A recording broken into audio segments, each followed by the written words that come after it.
They came up with reports. We follow up the reports. We never get anywhere. We set up another committee, the dialogue committee, a number of people from also that axis of the country. So it's not as if we are not using the leaders from that. Definitely no. But one thing you should know is these terrorists, or even as a deputy governor then, I know there are some situations I get there. I don't need to bore you. But there are some places I remember when we have crisis at a point.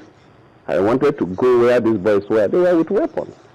They agreed I should go. As a deputy governor, I was not even the governor, but that I should not even go with any security. I went there with my chief detail then, and even the chief detail didn't go with his rifle, with his pistol. I said, "Why? What is the usefulness of it? These boys are so many. You have one small pistol. How many people can you? So just drop it." We took a lot of risk. If I should move into a Boko Haram enclave, or I send a minister or any senior, they will just kill you. Because the terrorist approach is very different from the Nigeria. So you just can't even compare them. But to answer your question, we are using leaders from that part of the country, and indeed leaders from across the country.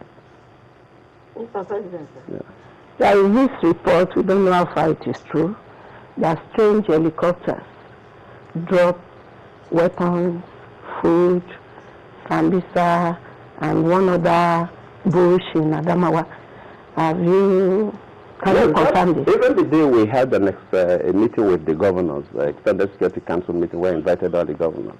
Not just a rumor in a way that you don't know who said it. Even the governor of Adamawa State, Yanku, mentioned it, that helicopters are dropping supplies to the Boko Haram. And of course, we have aircrafts that move around and scan. And sometimes I think we are playing some little bit of politics on very severe national security issues. And we ask, you and me know that if today something happens somewhere that people see regularly, people will take their handsets to even snap photographs. Helicopters, you can take a photograph of a helicopter from a distance, because the speed of a helicopter is not that fast, or in most cases when it is dropping, because so that they are seeing a helicopter dropping supplies. That means that a number of people stay somewhere to observe. And you don't need service to take a photograph. Nobody has shown us that this is a clip of the helicopter. And of course the security people ask, let us see the clip. Describe the exact place where these supplies have been dropped, but nobody. I'm not ruling it out, but we have heard that they are scanning, and we have not verified. Well, Mr. President, this all has to do with the general state of insecurity in the land today.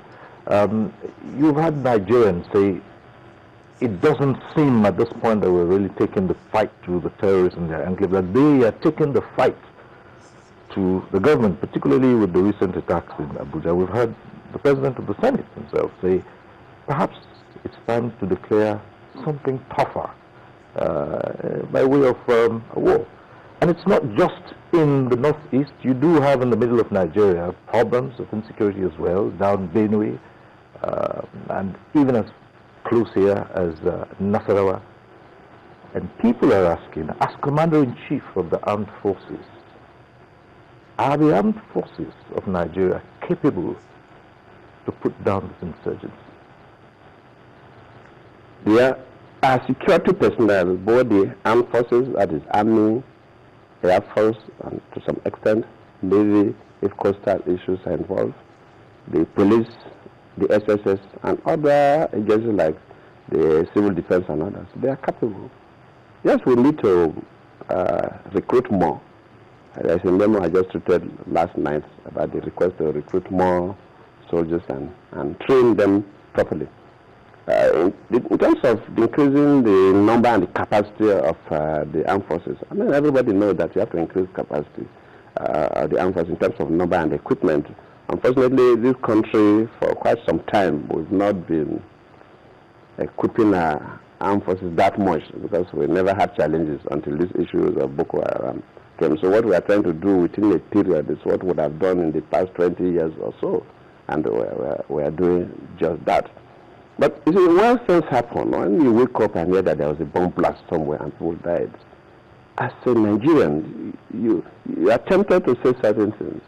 It takes those who are currently handling it and those who are wearing the shoes to even explain what has been done and what has not been done. The ordinary person will not want to hear a bomb blast anywhere, whether it is in Nigeria, whether it is in Syria, whether it is in Egypt, whether it is Pakistan, whether it is Kenya. No ordinary citizen of a country will want to hear a bomb blast leading to death, and nobody is happy.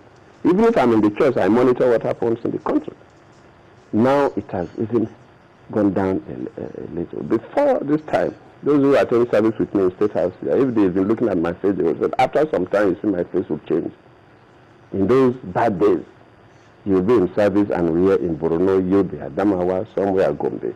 They have blast one church building.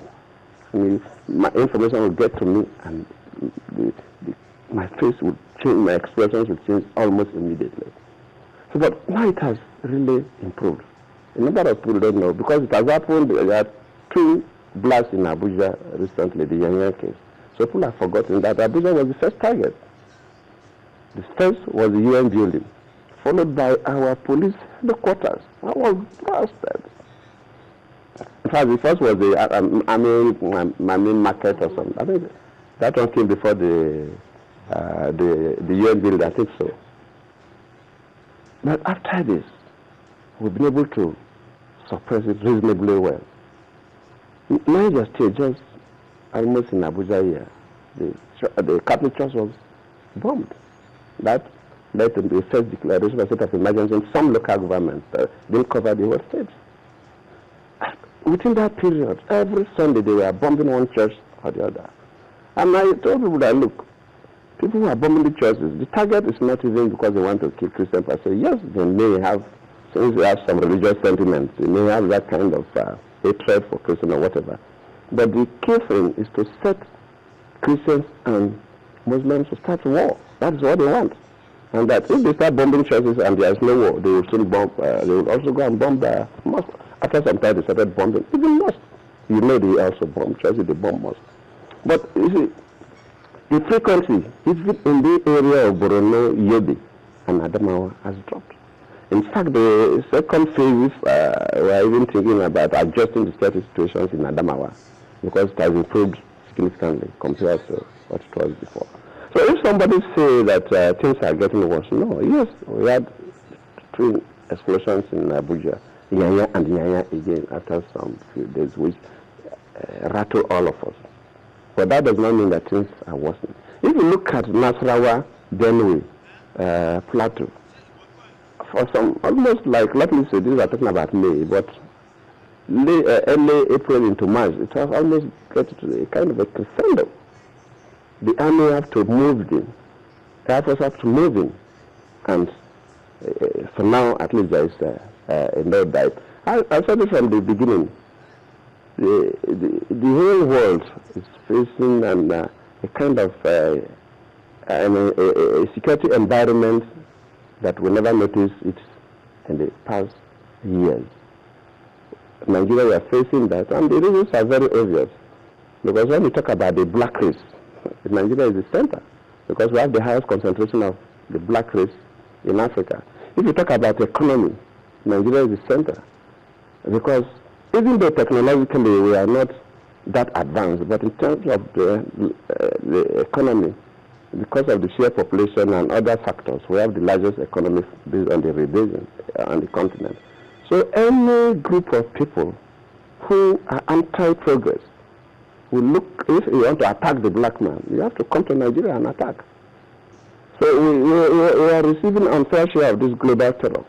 But with your cooperation, with the cooperation of the ordinary citizens, encouraging the security services, not condemning them, encouraging them and giving them the relevant information, we will surely bring this under control. Yeah, but still on security. Yes, because many people have asked, Mr. President, because you mentioned the state of emergency, and those 3 states, with what you have on ground, would you extend the state of emergency against the background of two of the governors coming out to say they don't think it's effective. The state of emergency